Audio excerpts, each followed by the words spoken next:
ఇది విశ్వశాంతి. అంటే ఈ విశ్వము అనంతమైన చైతన్యంలో ఈ విశ్వం పుట్టింది, ఈ విశ్వం కదులుతుంది, ఈ విశ్వం మళ్ళా మాయమైపోతుంది. దీన్నే సృష్టి స్థితి లయలు అంటారు. మరి గాఢ నిద్రలో సృష్టి లేదు కదా, స్థితి లేదు కదా, లయం కూడా లేదు. గాఢ నిద్రలో ప్రతి ఒక్కరూ నిరాకార స్వరూపం. పుట్టినవాడు చనిపోయేవాడు దేవుడు ఎలా అవుతాడు చెప్పండి? కాదు కదా. పుట్టనివాడు మరణించని వాడే నిజమైన దేవుడు. అది ఒక్క నిరాకారం. నిరాకారం అంటే సర్వవ్యాపకమైనది. కాబట్టి దాంట్లో భూమి పుట్టింది.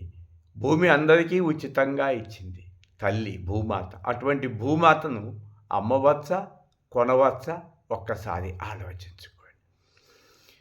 ఇది 30 సంవత్సరాల క్రితం నేను ఎవడని తెలుసుకొని మౌన సాధనలో ఆ అనంత చైతన్యమే నా స్వరూపమని తెలుసుకున్నాను. ఇప్పుడు విశ్వశాంతి కావాలంటే ప్రతి మనిషి తనకు శాంతి తెచ్చుకోవాలి.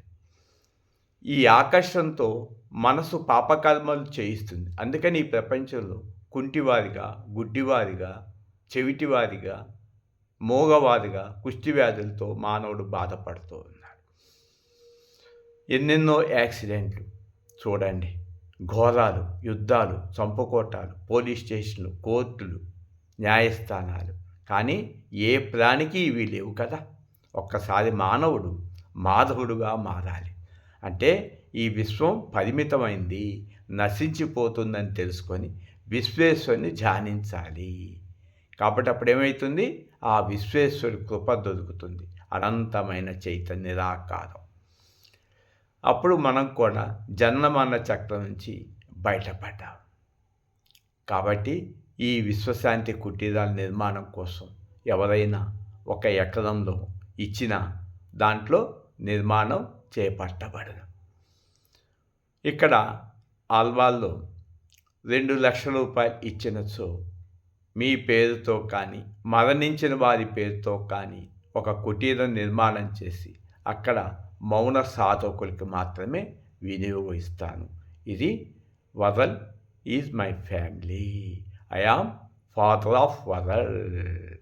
కాబట్టి నేను సత్యం తెలుసుకున్నాను. బ్రహ్మ సత్యం జగత్మిథ్య. కాబట్టి ఆ సర్వేశ్వరుని తెలుసుకోవాలనుకున్నోళ్ళు నిరంతరం ధ్యానం చేస్తూ ఆ సర్వేశ్వరుని కృప పొందమని నా మనవి. 9550531831 కాల్ చేయండి.